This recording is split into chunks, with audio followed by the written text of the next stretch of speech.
It is about to go down as the Phoenix Suns take on the second best team in the NBA, the Detroit Pistons. And the Suns are unfortunately heading into this game without one of their best players. And we're going to get into exactly who this player is, what's wrong with him, if this is going to sideline him for the rest of the Suns road trip. We've got a lot of news for today's video, guys. Specifically, one stat in particular on the Detroit Pistons that has major implications heading into this game that could definitely help the Suns secure the dub. But before we get into all that, just want to say thank you for all of your continued support over the past couple of months. We're almost at our subscriber goal of 3,000. So make sure to subscribe if you haven't already, guys. And thank you so much for all of your support. Before we continue on in this video, we're going to take a quick word from our sponsor, Kieley.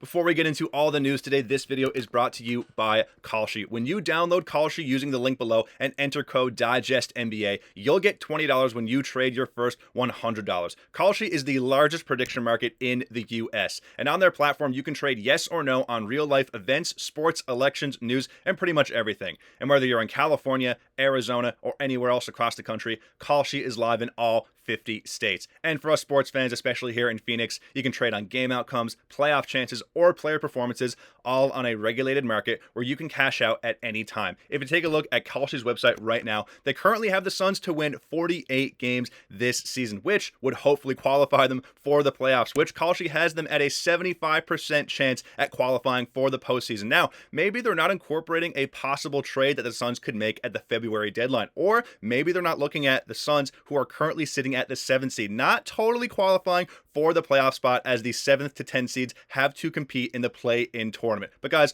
overall, Kieley is a genuinely smarter way to use your sports or news knowledge, and you can close positions whenever you want. So make sure to download Kieley with the link in the description, and don't forget to use code DIGESTNBA to get your $20 bonus. And thank you once again to Kieley for sponsoring this video. So obviously, folks, if you didn't know, the Suns suffered a major injury on one of their best players against the Miami Heat the other night. Covered it in yesterday's video, but for those of you that don't know, I had a little article there that I wanted to show you guys that goes a little bit more in depth on exactly what happened, just to give you a little magnifying glass look into what happened, something to give you guys, you NBA sickos, of course, the details that you deserve on one of these best players, the Phoenix Suns, and their injuries. And that player in particular is, of course, Devin Booker. Now, if you didn't see, in the third quarter of the Miami Heat game, Devin Booker went down for a fast break and exploded toward the rim for a block attempt and came down hard on his left ankle. The landing was ugly. He limped to the locker room, and for a brief moment, it looked like Phoenix's trip might fall apart before it ever even gained momentum. And of course, he returned in the fourth quarter. He taped up the ankle, came back out, and tried to drag the Suns back into a game that was already slipping away. Phoenix lost, unfortunately, but Booker's willingness to push through said everything about this team's mentality. And now that the injury report is out, Booker's name is on it. Now, it does say in this report here, this is earlier today at the recording of this video that I started, but of course, now that we're later into the day, he is actually listed as out. It does say questionable here, but he is listed as out. He is not playing in today's game against the Detroit Pistons. And of course, this is a big thing, guys. Obviously, no Devin Booker is nobody wants no Devin Booker in a game like this against the Detroit Pistons, but he's obviously dealt with his issues before this year with another lower body injury, and they faced off against opponents without Devin Booker, tough opponents, and they've won those games. So obviously not having him in the game tonight is going to be a big issue. There's going to be a lot of guys that are going to have to step up, and we're going to take a look at the depth chart here to see what guys can really make an impact with Devin Booker being out. Now, if you take a look at the Suns roster here, I think obviously the replacement for Devin Booker at the 2 would just be Grayson Allen, which would leave a starting lineup of Colin Gillespie, Grayson Allen, Dylan Brooks, Royce O'Neal, and Mark Williams, which, I mean, is not the worst starting lineup in the NBA. It could certainly be much worse than that, and I'm perfectly fine with having that starting lineup. This is just obviously a call to the depth that this Suns team has right now, especially at the guard position. I mean, look at the guys we have at the guard spot, even guys who are on two-way contracts coming up from the G League, like Jamari Bouye, who is unfortunately going to be out tonight, which obviously sucks. And we're going to want him there for these games. We're bringing up the actual official injury report that I screenshotted here for you guys to put out today, and you can see that obviously Devin Booker is questionable, but he is going to be out. Don't mind that injury report. It was earlier in today's game. Again, just want to make sure you guys have the right information. He is going to be out. Jamari Bouye is going to be out, unfortunately, due to concussion protocol. Jordan Goodwin has been dealing with a little injury himself, but he did play against the Miami Heat, and he is going to be available for today's game tonight against the Detroit Pistons, which is great because he's one of the guys that are helping us win these basketball games, especially if you take a look at some games like the San Antonio Spurs game earlier in the season where they were guarding Victor Wembanyama. He was one of the primary guys making Wemby uncomfortable, making him take uncomfortable shots and taking the ball away from him at one point. Really interesting to see. Really awesome to see also. I mean, he's one of the best. I think he's one of the best defenders at the guard position in the NBA. So it's going to be really great to have him here tonight. Really great depth piece to have on this Suns team. Continuing on to this injury report, just looking at the Detroit Pistons, are a relatively healthy team, obviously. Jalen Duren and Tobias Harris are probable right now, and obviously that would be a massive advantage to the Phoenix Suns if those guys didn't play. They're excellent players in their own right. Tobias Harris is, definitely one of the best three-point shooters at his position in the NBA. Great spot-up guy.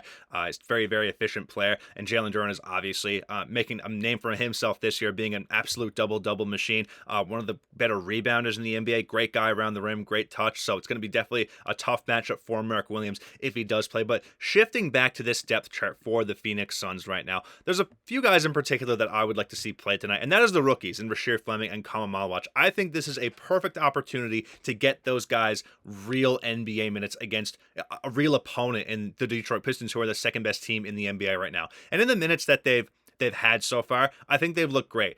The one thing about them is that they've had a relentless motor, which is something that you want from any rookie in the NBA. You know, you want guys that aren't going to quit, and those guys haven't done that. They've obviously showed that they're going to go out there and they're going to give it 110% every minute that they are out there. And I think that this is the perfect opportunity to put them out there on the floor and really show the NBA what they've got, because they're going up against, the Detroit Pistons. They're the second best team in the NBA for a reason. They're a super competitive team. They've got a big chip on their shoulder. They were one of the worst teams in the NBA 2 years ago. If you didn't remember that horrible, I believe it was like a 22 game losing streak that they went on. So they've got a lot of fight in them. These teams are actually pretty comparable if you look at them. They're two just very gritty and tenacious teams but where winning is the only option. And when they lose, they do not take it in stride. They come back fighting the next game. And I'm sure that Phoenix is obviously going into this game looking to show the NBA that they're no slouch. That Miami game wasn't a mistake. They're going to go into Detroit tonight and make sure that they put the league on notice. They're going to make sure that people know that they're not a team to be messed with. They did that last week when they were facing off against the Oklahoma City Thunder. Another thing that I wanted to look at for tonight's game, folks, is this Detroit Pistons statistic that I thought was really, really interesting, because you take a look at the Detroit Pistons and they actually rank really high in free throw attempts per game. They're actually the third highest in free throw attempts per game. But if you take a closer look at free throw percentage, you see there, I'll just give a little closer look for you guys so you don't have to squint as hard. They rank third in free throw attempts per game, but they rank 29th in free throw percentage at 75%. So I bring this stat up in particular because the Suns are the kind of team that, they're a gritty team. They're very, very physical. They're very touchy with their players. Obviously you have guys like Dylan Brooks out there who, if you didn't know, his technical foul there in the third or fourth quarter of the game, he obviously gets those a lot where, he pulled Andrew Wiggins down, obviously, and there was a lot of other stuff happening with the refs. You could say it was ref versus Suns. I know a lot of people thought that about the Miami game, but we're not going to get into that. We're going to get into the Detroit Pistons tonight. And, this stat in particular that I just really want to take a look at. So obviously you take a look there.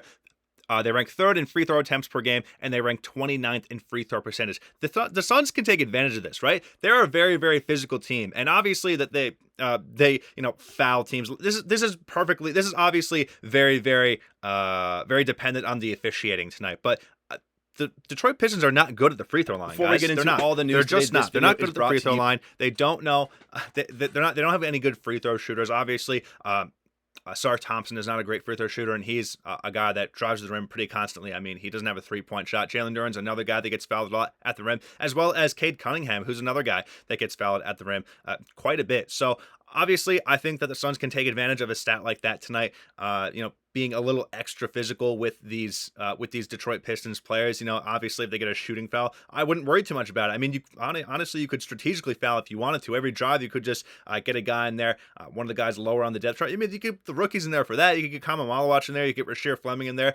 Maybe Nigel Hayes Davis, someone like that. And that's kind of like guys that are lower on the bench just to go in there, foul them, not get the starters or any of the key rotation guys into foul trouble, and take advantage of their low free throw shooting percentage, where obviously obviously they're not making their free throws, and that's something that they can absolutely utilize in tonight's game. And one more thing I want to get into before we end off today's video is Devin Booker's playmaking ability is definitely going to be missed tonight, because we got a tweet here from Shane Young that says, "Because I'm a psycho, here's your breakdown of Book's assists this season." And of course, you see that his assists come from 130 three-pointers. 53 of those assists are at the rim. 39 of those assists are in floater range, and 9 of them are from mid-range jumpers. 24 of his 53 at the rim are directly to Mark Williams. So I just wanted to bring that up because, it's great to see that Devin Booker has obviously elevated his playmaking and passing ability. He's being a great facilitator for this team, being obviously a combo guard at this point, being the main floor general for the Phoenix Suns, being the point guard, besides Colin Gillespie, of course. So just wanted to bring that up. It's obviously going to be missed tonight against a team like the Detroit Pistons, and hopefully they can clean that up. And I think Colin Gillespie is going to do a great job at being the facilitator tonight. He always has been. He ranks top 3 in assists per game right now on the Phoenix Suns. I believe he's second or third. I'm not too sure at the moment right now, but he is obviously one of the best facilitators on the Phoenix Suns. So just wanted to bring that up for Devin Booker. Of course, he is the primary playmaker on this team, and that is obviously going to be missed tonight. But guys, that's going to do it for today's video. Let me know what you think down below about this Detroit Pistons game and what you think about Devin Booker's injury. And as always, go Suns.